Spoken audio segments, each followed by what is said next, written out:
اخواتي الابطال، تمرينة كتف جميلة للقوة والضخامة. هنبدأ بالتسخين زي ما احنا متعودين، نسخن كويس جدا جدا، بالذات يوم الكتف محتاج تسخين كويس جدا. هنبدأ أول حاجة بالدمبل شولدر بريس، من أجمل التمارين للكتف الأمامي، وبتشغل معاها ساعد طبعا كتف جانبي. تمرينة أصلا مركبة وتمرينة جميلة. هنلعب 4 مجموعات في 12 من 10 ل 12 عدة، وتدرج في الوزن لو هتزود فيها وزن، ونازله بطيئه وتحكم في الوزن. بعد كده نخش على الرفرفه الجانبي، محتاجه عدد زياده شويه. هنلعب 4 مجموعات، اول مجموعه 15 عده، والباقي والثلاث مجاميع اللي فاضلين هيبقوا 20 عده. محتاجه وزن خفيف وتركيز وعدد، هتفجر معاك الكتف الجانبي. تمرينه يعني خطيره.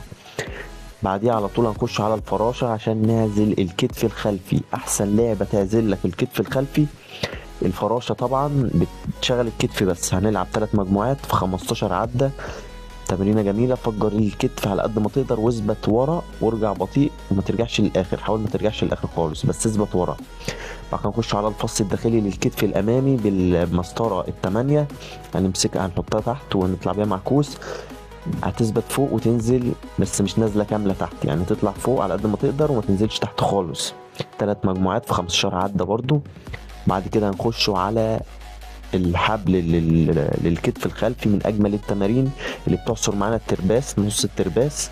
هتثبت ورا برضو على قد ما تقدر، وتفجر الكتف الخلفي 3 مجموعات في 15 عدة، وتدرج فيها في الوزن. وهنختم التمرينة بالشكل الجميل اللي هو اصلا بيبين الكتف معانا، وهي الترابيس. هنعصر الترابيس على قد ما نقدر فوق، وننزل تحت على قد ما نقدر، نثبت فوق على قد ما نقدر، وننزل تدريجي.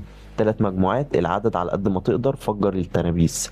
قولوا لنا ايه رايكم في التعليقات، ومستنيين مننا تمرينة ايه، واللي يجرب تمرينة يا ريت يقول لنا رايه فيها. قولوا لنا رايكم في التعليقات. اهم حاجه يا جماعه في التشكيله، تلعب بالعقل. ده المبدأ بتاعنا اللي احنا ماشيين عليه. تركز في رفع الوزن، تركز في التسخين، تركز في التفاصيل، في التكنيك اللي انت تلعب صح. اهم حاجة، وده المبدأ بتاعنا، اللي احنا نلعب صح قبل ما احنا ناخد تمرينة وننفذها وخلاص. طبعا الوزن تبدأه تدريجي عشان ما تأذيش نفسك. ابدأ الوزن تدريجي، تبدأ بتزويد عدد، بعد ما تكسر بالعدد تكسر بالوزن.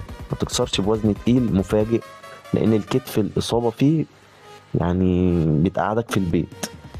وشكرا للناس اللي بتدعمنا والناس اللي متابعانا، وقولوا لنا ايه رأيكم ومستنيين مننا ايه، وان شاء الله هنبقى معاكم دايما. بالتوفيق للجميع.